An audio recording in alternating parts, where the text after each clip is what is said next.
We'll have to collect some more vouchers. It's gone horribly wrong, hasn't it? Tesco. Every little helps.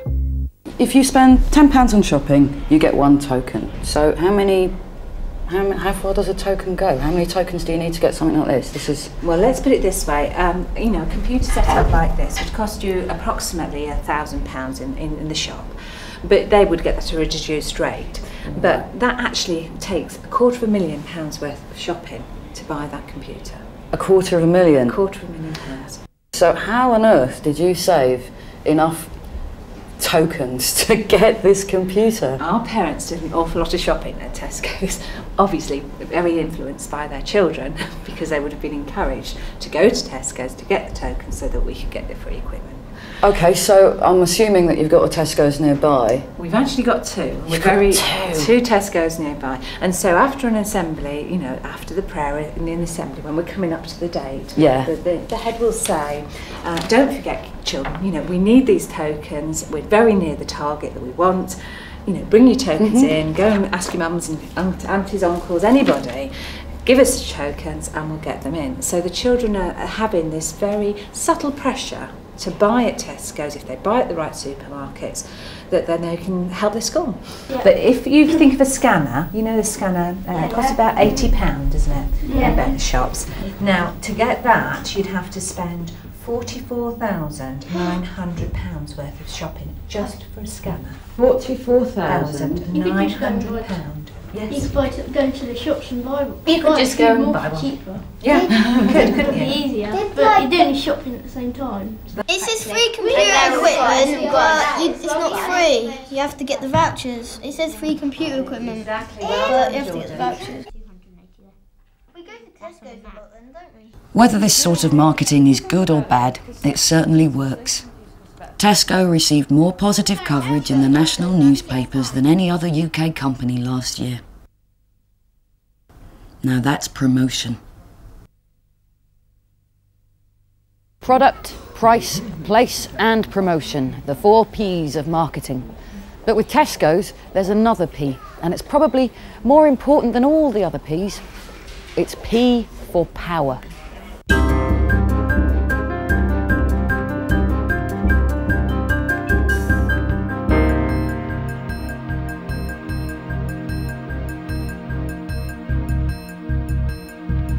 Because they're so big, Tesco has huge commercial muscle. They call the shots with their suppliers.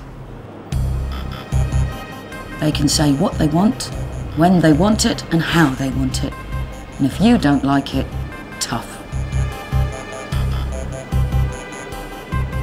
Farmers get 9p for this pint of milk. Tesco's charge 29p for it. Tesco's want their potatoes to be a perfect shape, so the farmers have to chuck away all the ones that don't look perfect. Customers get cheap prices, nice looking veg. Tesco's get fat profits. And farmers get put out of business. Well, lots of the smaller ones anyway. Supermarkets basically only want to deal with large-scale producers, so farmers are being forced to scale up all the time and shed labour in order to win supermarket contracts. If you want to supply carrots or cauliflowers or whatever to a supermarket, they only really want to deal with the big boys. So the supermarkets and their big is beautiful philosophy are behind the industrialisation of agriculture, forcing all small producers out of the market. We've got about 20,000 people leaving agriculture every year in the UK. And that is in large part due to the fact that you have to sell to supermarkets if you want to stay in business in this country.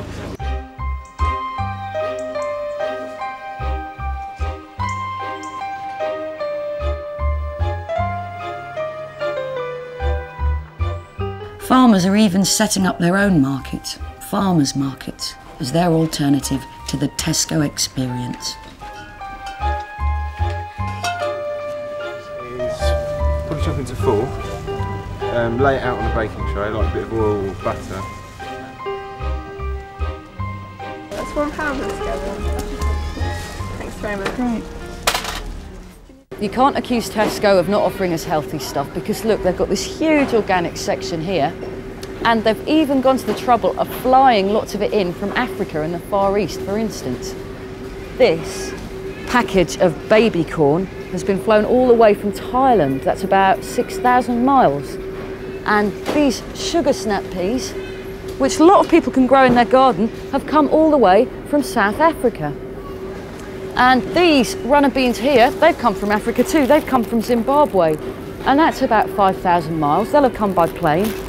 Oh, and also, over here, these strawberries here, they've come all the way from America by aeroplane, just for us. Now, why bother going to your local little farmer when you can have stuff flown in from halfway around the world? And the thing about stuff is when it is flown in, it gets put in all this plastic packaging. Which means mountains of extra rubbish to pollute the environment.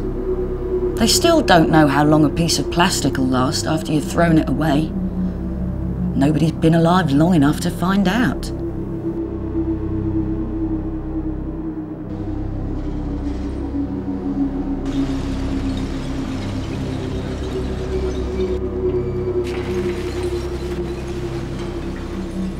We're all paying the hidden costs of supermarkets through getting rid of all the packaging that's on the food, billions of pounds a year cost to the taxpayer.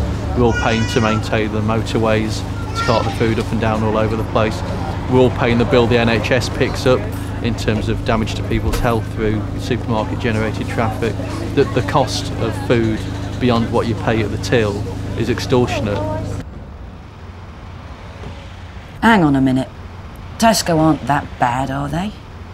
They do good things too. They regenerate rundown areas. They create jobs, don't they?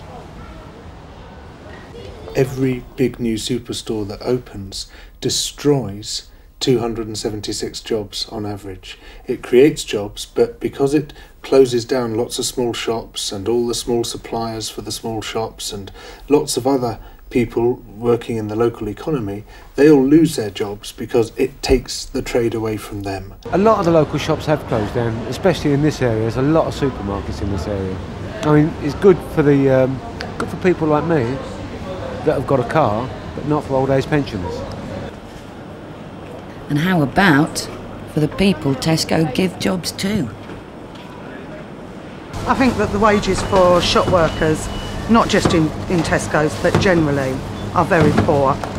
Most of the millionaires in this country are actually in retail, and that's easy to see, and yet the wages of the staff are extremely low. Every little helps. Some of their manuals say we'll break our back for the customer, whereas the fact is the customers should come and have a look because it's actually happening to people. Not literally breaking their backs, but they're crippling themselves. Tesco, every little helps. All right, so the critics may complain because Tesco is so big, but it's big because it's successful, because it delivers. It gets us our food, and it's good, cheap food. And that can't be bad, can it?